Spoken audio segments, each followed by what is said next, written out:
Hello, welcome to Broker Brains. I am Shanna O'Brien from Cascadia Northwest Real Estate. I'm Andy Costello with Venture Commercial Real Estate. And today we wanted to kind of jump in on a hot topic. Everybody's talking about the NAR settlement, proposed settlement. Yes, I always want to make that very clear that it's proposed, has not been, as of the taping of this video, filming of this video, how old am I? It has not been agreed to yet. So lots of conversation about, where it's at, but nothing's been agreed to yet. Not that we can't prepare, but the supposed crisis isn't here yet. Yeah, and the case is over. Mm-hmm. Like NAR lost the lawsuit. They owe $473 million. Is that the number? I believe that's the number. So that part is done. Like we have determined through a court of law, things will be changing. What we do, the way we do it is going to change. That is a non-topic of discussion. It's already happening. So the people that are saying, oh, I want to keep it this way, or oh, nothing's going to come of it, it's done. Lawsuit's over and NAR lost. So change is coming. The proposed settlement that was announced Friday. What is the date? Because I don't know what day this is airing, but it was announced a few days ago, is the proposed settlement of how the industry will change to do better. So NAR proposed it. I believe the plaintiff's attorneys are in agreement, but now a court has to approve it. Correct.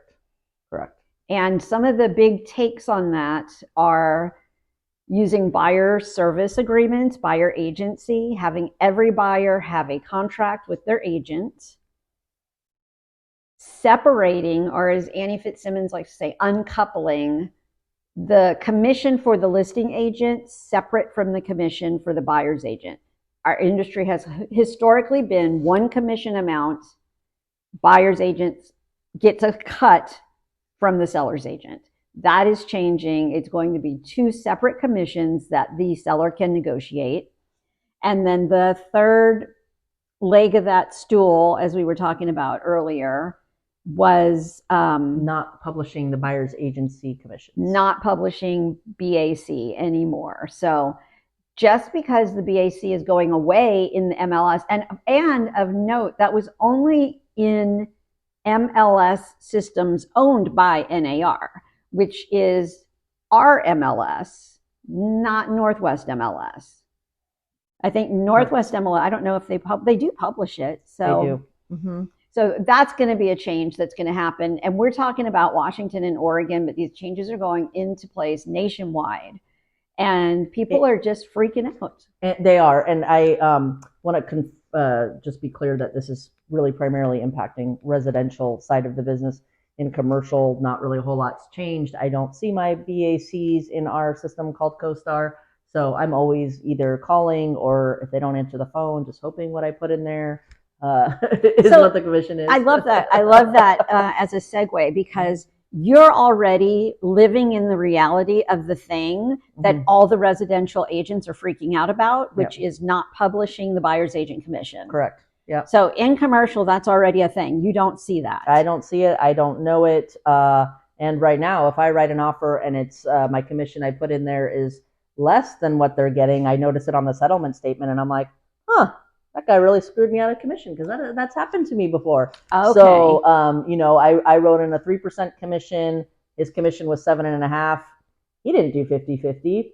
Do I think he was ethical? I perceive him to be. I don't know, because I never saw it.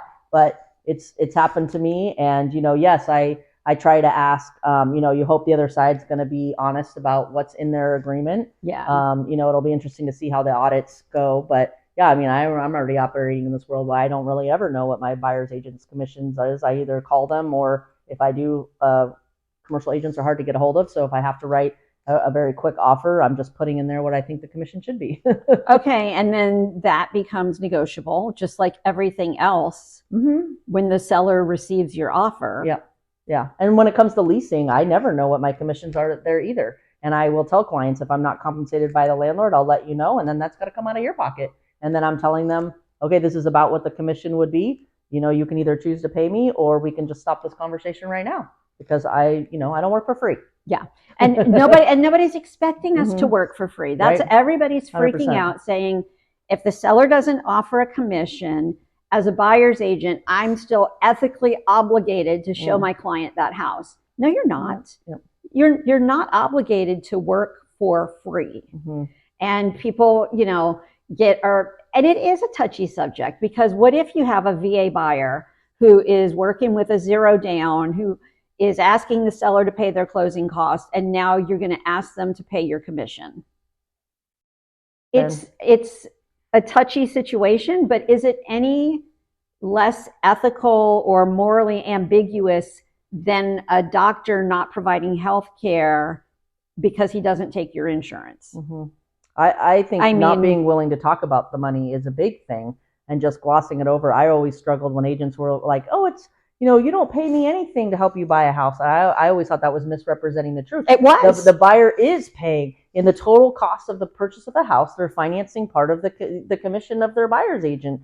And I always thought that was a little kind of on the edge of like, that's not really true. They are paying for it. They just don't really see it necessarily broken down that way, that just cost me $17,000 to hire an agent to help me buy a house. And I think that is part of the core of this lawsuit. This lawsuit was more about disclosure and having things be transparent and honest, more than anything else.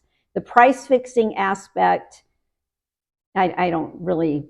It's hard to say, because other markets, it's hard to say if in other markets whether that was going on or not. I mean, you and I can only speak to what's going on in our market and how people behave here. And I don't think that was happening. Part of the price fixing, they're saying, agents have just always told people it costs 6%. I've been doing this for 10 years, and it wasn't a solid 6% when I started.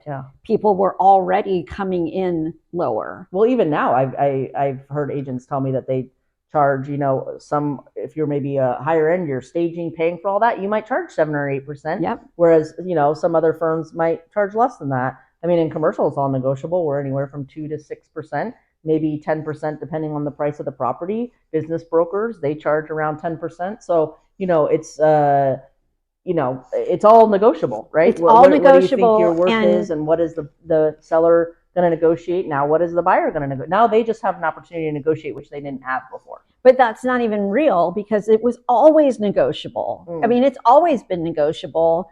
I think some agents were presenting it as not negotiable. It's always been, the seller can say, well, no, I'm not going to pay that. And we've both had sellers that are like, I'm not doing 6%. Well, then I'm not the agent for you. And that's an example. I've worked for less than 6% plenty of times. We're not price fixing. But I think it was in the presentation of somebody sitting down in a listing agreement and saying, well, the industry standard is. Right. And there is not supposed to be an industry standard. It's supposed to be negotiable for every deal. And so this is really not new. It's just being honest about how it works. And it's presented differently, packaged differently. So I think it just, change is scary and hard for people. So always, but also change is good. And I was having this conversation just this week. I've had this conversation several times, because a lot of residential agents are afraid of the changes. And the first office that I worked in, I had an office mate who was in her 70s, and she was still annoyed about the change of the listings being online instead of printed out. So change is good, change is inevitable, and there's always somebody who's resistant to it. But this is, buckle up, because it's happening. Yeah, it's good. All right, thanks for joining us, and please jump in the comments and let me know what you think about this leg of the NAR settlement without publishing the buyer's agent commission. How do you feel about that as an agent? Yeah, we'd love to hear your thoughts on that. It'll be interesting to see what you all have to say. We appreciate you watching this week. Take care of yourself, and if you can, someone else too. We'll see you next week. Bye.